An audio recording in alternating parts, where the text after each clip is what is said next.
गुरु ब्रह्मा गुरुर्विष्णु गुरुर्देवो महेश्वर गुरु साक्षात् परब्रह्म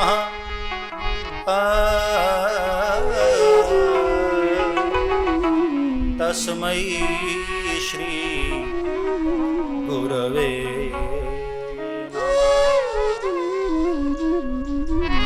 दूसरी भुजा का नाम है अभयद। बहुत ध्यान से इसको समझते जाना, नोट करते जाना। अपने गुरु में ही 4 भुजाओं का दर्शन करो। पहला वरद। भाई गुरु नर रूप में होता है तो 2 भुजा ही होती है, हाँ? लेकिन उन 2 भुजाओं में भी ये 4 भुजा समाहित होती है, छुपी हुई होती है।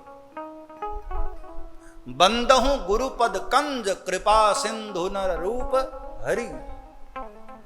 बाबा तुलसी ने जब गुरु की वंदना की तो बाबा तुलसी कहते हैं कि मैं मेरे गुरुदेव को प्रणाम करता हूं जो कि नर रूप में साक्षात हरि, और हरि को 4 भुजा होती है। भगवान राम भी जब आए चतुर्भुज रूप में, लेकिन माता कौशल्या ने कहा, तब भगवान राम ने भी 2 भुजा को छुपा लिया, वरना तो जग निवास प्रभु प्रगटेउ अखिल लोक विश्राम। वो चतुर्भुज नारायण ही आए थे, वो तो माता कौशल्या के कहने से भगवान ने 2 भुजा को छुपा लिया। गुरु भी धरती पर आते हैं तो 4 भुजाओं वाले वही होते हैं, लेकिन मनुष्य रूप में आए हैं ना, तो मनुष्य को 4 भुजाएं नहीं होती, इसलिए 2 भुजा छुपी हुई होती है।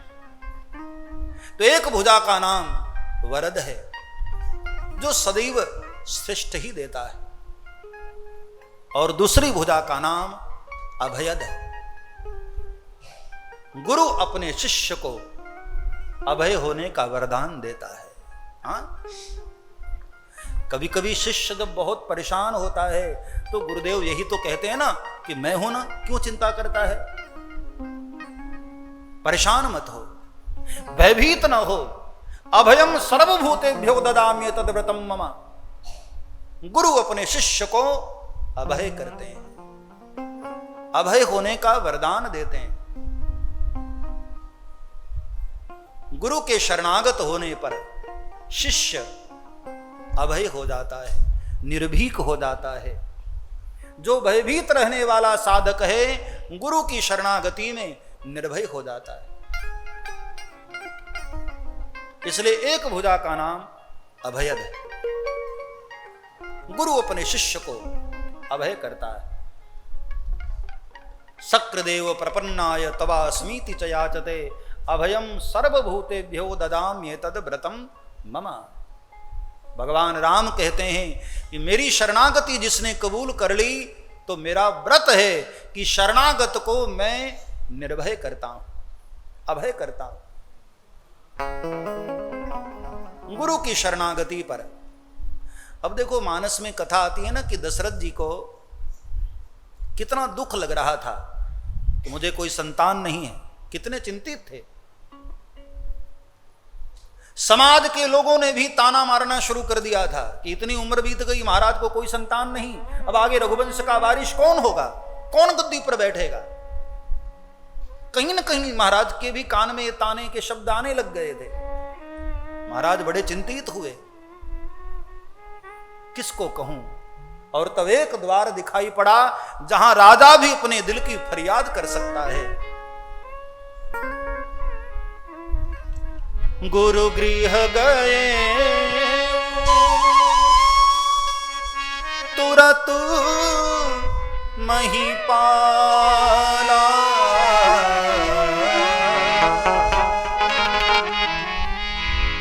गुरु गृह गए तुरत महिपाला,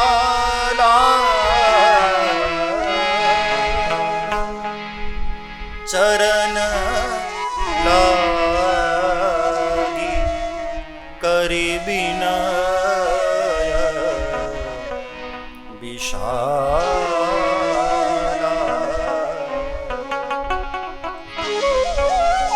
दुख सुख सब गुरु ही सुना, कही वशिष्ठ बहु विधि समझा,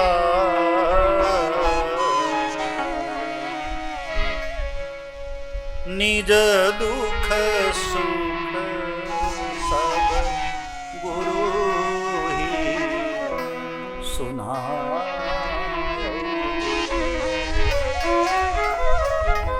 संसार के व्यंगों से परेशान होकर महाराज अवधेश गुरु के शरण में गए और गुरुदेव ने महाराज दशरथ को रोते हुए देखकर सिर पर हाथ रखा।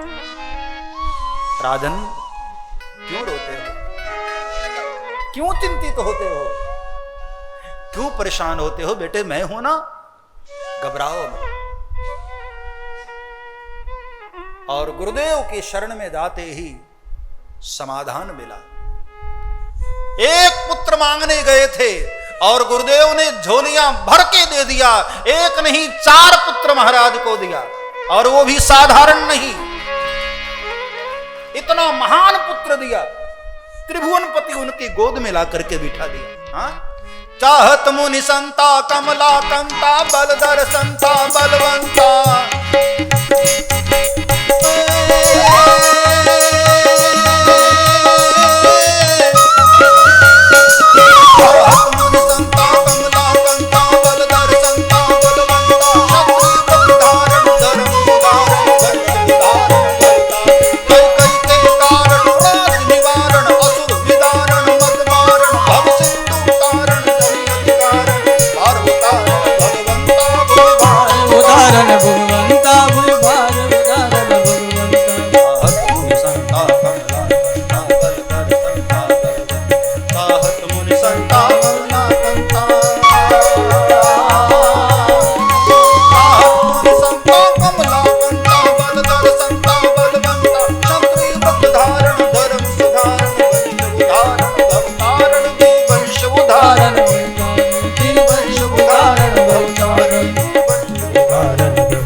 लाकर गोद में बिठा दिया।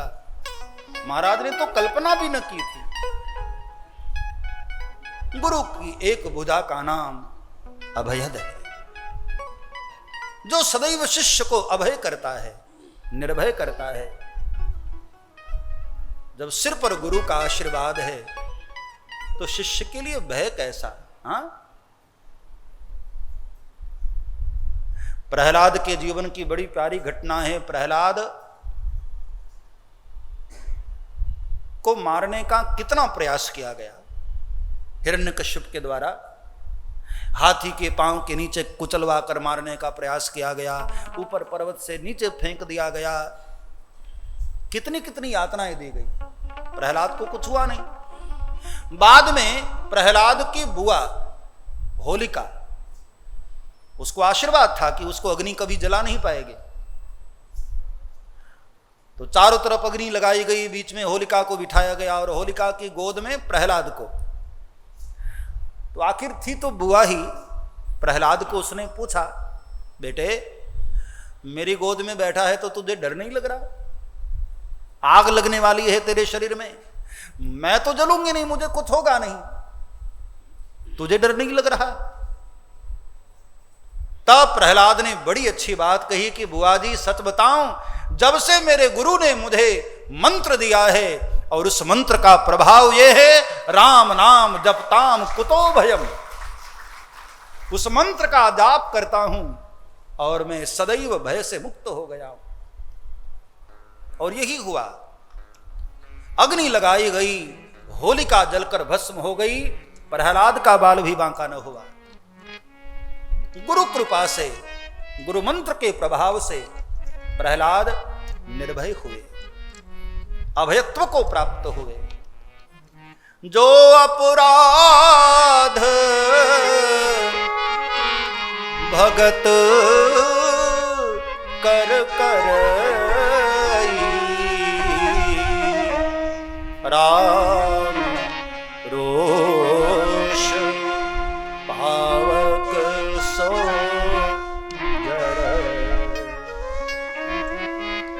सुनु सुरेश उपदेश हमारा,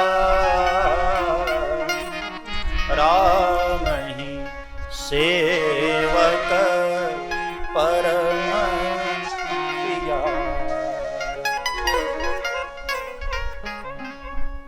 सुनु सुरेश रघुनाथ सुभाऊ, निज अपराध रिसाई न काऊ।